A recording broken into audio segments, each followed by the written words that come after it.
I am Geoff Countryman. I do the sound effects for Saturday Night Live. I've been here for 22 years now. I've been at SNL, actually.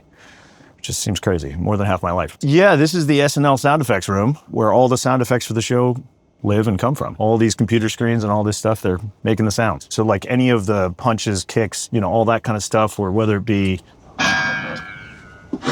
whips, elevator dings, all that kind of stuff. Running into walls. So it's all coming from in here. Yeah. It's a fun gig because everything's different. It's like every sketch is a new play, So I get to do all kinds of stuff. Last week we had one that got cut that was, speaking of your show, we had the Wilhelm scream. And I don't think it's been used on the show before, so I was excited to get it on for the first time, but unfortunately the sketch got cut. But that was fun. I don't know if you've talked to anybody else. We do read through on Wednesdays, right? So what we do, the audio team, so music mix 2 that they run the music back, and myself, sound effects, we do 40 scripts basically on read through day. So with those 40, we comb through them and we get sometimes temporary music, but we get music for whatever the sketches are and all the sound effects. Then we do basically a radio play where they read the scripts around a table and we perform those sound effects and the music and all that stuff. And then the next day, by that night, they've picked which scripts we're going to actually do for read through. So I'll then take some of the sounds that we used from the read through, but then I'll, hone them or I'll rebuild them or whatever that might be. And depending on what they need. So like, for instance, we've got this elevator ride sketch this week that we did in read through. So we have the same, ding of the elevator and all that kind of stuff. So I'll just transfer it to my system here and then play that back for the show. We use Ableton for the table read. It's a very tight room with tons of people in it. If you've ever seen a photo of it, it's like all the cast and then all the producers, the director, everybody's in that room. And then we're running, sometimes we'll have affected mics if they need voice changes and stuff like that. And then we run off of Ableton, we run all the sound effects and the music back too. So it turns into everybody takes over. So I take all the sound effects from that, then music takes all the music cues and all those kind of things going from there. And then, with this show, we also have live band. So there's all different elements that are just jumbled around all the time. It's a wild ride every time because, things change constantly. The monologue song went from one thing to a completely different thing today. And, so the live band's showing up and they're going to play something different than we thought we were, all that kind of stuff. But it's pretty exciting because it can happen at any minute. So you do this initially in Ableton. You'll build out sound effects, make sound effects. Yep. Because here it's all about triggering those sound effects. Yeah, but we do use some, I in Pro Tools will for instance, for the elevator ding, it was originally without a fade, it would sound, there's all this roll at the end of it. So I want to turn that into something that sounds a little bit more like the elements there. So I put a fade at the, I'll fade it out and turn it into more pleasant, sounds like it's more in the environment kind of thing. So, and that's a very simple version of it, but sometimes I'll build a whole soundscape for a sketch and then, be able to trigger it all from there. I basically pre-mix everything before it gets to here. So I'm just playing back from battery here, which makes the most sense from a performance standpoint. I see. So you're triggering from battery. Yeah, exactly.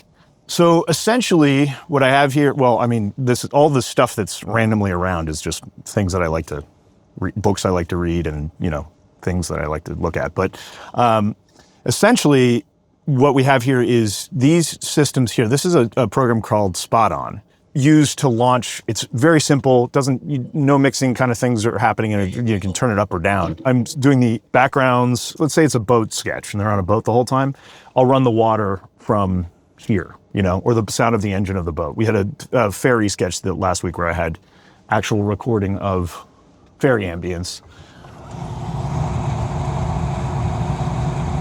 That's running the whole time underneath the sketch. And then I can loop it too. So yeah. But these two machines here, you can see they're the same thing. It's just so I have options for loading these up with different samples. Neither one is more important than the other. They're just different things that are going on in each one of them. The sketch we just did was a bar. I might have crowd ambience underneath, something like that. And there's often a conversation between the music department as well because they may run track. So we're blending things together.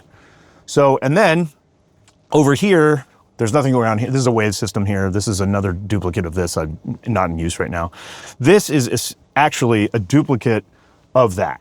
So what I do for backup purposes, because, you know, if something goes down in here, we're sunk. It's really live. So this is battery, this is the battery I mainly launch off of, and then this is just a duplicate of that. Once I've established the show here, I'll open this up and it'll be a copy of that. So this keyboard, I don't like play double keyboards or anything. It's just for the sake of backup. This is my Calrec Artemis board. Basically through here, I have different outputs of these two SpotOn systems. So I can, you know, mix just with the faders there. And then I have all kinds of stuff coming in my board elsewise. So this is like the computer sound. This is the announcement booth that's out on the floor. This is the boom mics from the floor. This is coming in videotape stuff that, like it's, for instance, they're running sound over tape. Sometimes they'll want control over the fader, so they'll give that to me. This is actually a TV. And then there'll be, you know, this is my PC that's over there. This is another videotape source. This is the Fallon audience. So sometimes the whole building can be connected. So sometimes we'll be doing a sketch where, for instance, you'll have a crowd announce the game show, like pick the word or whatever it is. Sometimes we don't have that. So we go to the Fallon audience and have them record it. And I take it up here and put it into Pro Tools, and then I'll mix that, and then we'll put that with the video. So it's actually a real audience saying it, but it's coming from downstairs. And elsewise, that's the Seth Meyers studio as well. Wow. Yeah. Then I've got a mic in here that I can record myself on, and two different sources of that. These are the booms on the floor. So if we want to listen, for instance, to, I don't want to feedback or anything. We can actually listen to the boom mics on the floor from this source. And then an announce booth that's on the floor, you know, where they say Don Pardo would have said it. It's not Don anymore, but that's where that announce booth is. If for whatever reason I need it.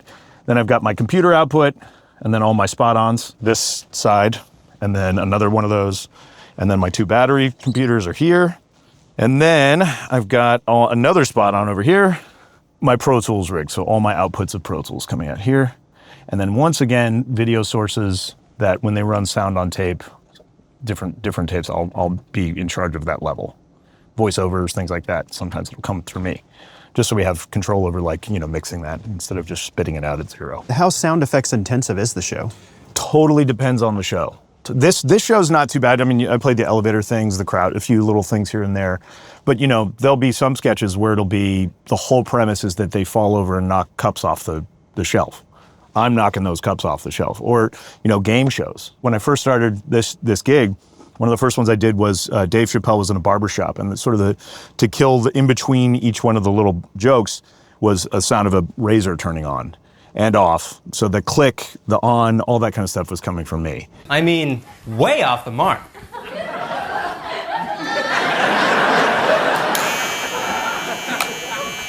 That sketch is sunk without sort of that whole thing happening. But at the same time, you know, there's weeks where there's like just a couple doorbells, you know? So it totally depends. I never know what I'm gonna get, which is kind of why I love it, because it feels like a new gig every time I'm here. You know what I mean? It's like you're making a little mini movie constantly. 10 of them, 12 of them a week. To me, it looks like you have a lot of overhead shots. Yeah, tell me how you're thinking. Yeah, so this is actually just spy stuff. Around the studio, there are, you know, different cameras that are just showing places in the studio. I've got the director and assistant director and video runner in, this is the control room. So I know when Liz, our director, is sitting down, and then I know, okay, we're gonna move to the sketch is happening. And these are just different, knowing when the band is on stage is helpful to know where we're at on show day. It's like, oh, band's sitting in their chairs, we should get going. And then this is my live feed with zero delay, because obviously it's super important if I'm throwing a punch that my timing is right. So I'm staring at this pretty much. I can't even look at the script. I got to make sure I'm like, you know, hitting that punch right. So that's where that's coming from. And this is preview what's lined up next, which can be helpful for me too, because it'll tell me, like, you know, if somebody's walking through a door or something like that, I know when to hit, you know, the door knock or the doorbell or something like that. As far as this goes, this is my battery output level. So if something needs to be adjusted after I'm seeing what's going on, I'll move that up or down. This is just my output to if I'm open, that means everyone's going to hear anything I do in here, which, you know, the one time I was recording the sound of a camel on the mic and didn't realize my mic was on, because what does a camel sound like? So I just started to make the sound myself, and meanwhile I'm on the floor and everybody's hearing me just going, wow. And finally somebody chimed in, it's like, what's going on in there? And I was like, oh, I didn't realize I was open. So I'm very hyper nervous about that being open at all times. I kind of check it no matter what. And, you know, all my mutes and everything, I always am, you know, careful about cutting everything and et cetera, et cetera. My worst nightmare, this happened actually. We had a, I forget, it was Mick G, I think is the name of the musical artist. He had an eagle sound in his music, but it's the standard, you know, red wing hawk, but actually eagle sound. It was playing and I didn't know what was happening, and I jumped out my seat like, oh my God, I'm playing while the music is happening. I just almost had a heart attack. It was the worst moment. And I realized I was close. I was like, oh, it's in the music. Oh God. It was so horrifying. It was so horrifying. But anyway, that's why I'm really paranoid. I just imagine myself, well, I'll just test this out. Or, you know, Pro Tools is running and I've got to sample 6 hours at the end and it starts playing. I'd be like, oh God. So I'm fairly careful about that aspect of it. The one thing that always keeps me up at night is when I think of game shows. Game shows are always a big one for me, because basically, you know, all the ringing in, all the, you know, category reveals and all that stuff, often it's me. So it's very important. The timing is a big part of the joke often. I remember during the 50th anniversary, this is a funny story, but Eddie Murphy was, they were doing a game show where it was Eddie Murphy, it was Tracy Morgan and Leslie Jones. And Eddie Murphy was playing Tracy Morgan though. So he was doing an impression of Tracy Morgan who was standing there. Anyway, he decided to improv because he's Eddie Murphy, but he would answer he'd buzz in, then he'd answer and it'd be this Tracy Morgan-esque thing. And I'd have to hit the wrong buzzer, right? Because it was obviously the wrong answer. Then he would keep going as he got more comfortable in it. He would keep going. So I was like, do I buzz him again? So I'd buzz him again. And then he kind of you could tell he was like, oh, they're listening to me. No, I'm sorry. I think y'all know this, though. As kids, you probably stayed up late on Saturday to watch. Tracy. What is Showtime at the Apollo? Featuring Sandman Sims. No. You know, it was like one of those situations where it's like, I'm not really sure. I'm just going to watch them. Or that same show, Kristen Wiig came on, and she was playing Dunice with the tiny little baby hands. And right before we get to air, the writer comes and he's like, she might honk the horn on the Vespa more than once. So of course it gets to air and she's got these baby hands and it's just like beep, beep, beep, beep, beep, beep, beep, beep, you know, 50 times.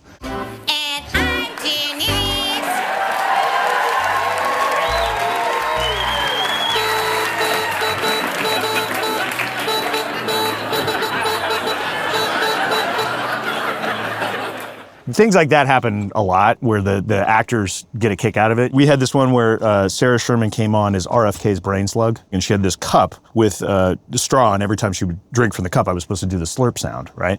So we did it at rehearsal, and she did it a couple times, and I was like, oh, it didn't say that in the script. So I asked the writers, how many times is she going to do it?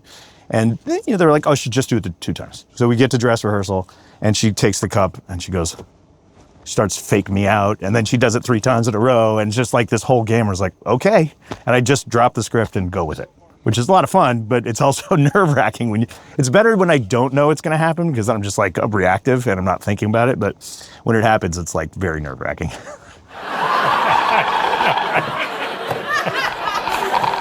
Okay, all right. So, okay.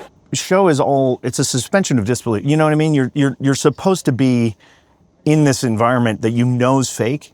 So our job is to either contribute to the realism of it or sort of honestly make it more fake almost and more comical, like it adds to the comedy to be over the top with it. It's a line we walk with lots of sketches. Which reality are we in? Are we being realistic in this world that they're showing us, or are we being over the top and like making this a comedy thing? How are we treating this? We have that conversation a lot, actually, of how to make it grounded, or like this element that may not be in the script where they're rising into the air on they're flying around the bedroom. Maybe we should add a gliss there because that'll give us this magicalness to it. You know, that kind of thing comes up a lot. We have those conversations a lot. With music mixed too, that they're often in that realm of, are we making this campy? Is this a serious song? What are we going to do with the environment that we're creating? This is the ARP 2600 here. This is the Behringer remake of it, but I felt like I had to have it because it's how Ben Burtt created a lot of the sounds for Star Wars. Like R2-D2's voice is that. Thought we were going to see this in action. I think we are. It's as simple as just turning a fader up and bringing it down, but it's one of the things that needs to happen every time. Stand by. Great, thank you. Here we go. 5 seconds. 4. Ready, D. 3, 2. And fade up. 1. Stand by camera 4 wide. And cue. And is on 4. And ready, 5. Right? I applaud you all for attending this. I mean, you know, sometimes it'll have crickets too, or have cars going by or something. But yes, that's basically just to hold the element of realism that we were talking about a little bit to establish it. It's so weird when it's not there. If you don't even notice it, and often when I say that to people, they're like, "What are you talking about?" And then if I forget about it, not on air, but if I forget about it in rehearsal, you're like, "What is that? What is that picture?" You know what I mean? It's such a weird thing, but yeah. I started here. Lenny Pickett, who's the saxophonist in the SNL band, he was my teacher, and then his son was the librarian. I was an intern, so I started as an intern in the music department. His son was a librarian. His son left to LA, so I took over as a librarian for the band. And then I've been the sub for the baritone and alto player in the house band for many times. So not just a player, but enough to be good enough to sub. Yeah, I've probably done over the years 20 or 30 shows as a sub on the show, which is great. It's a lot of fun. Wow. Yeah.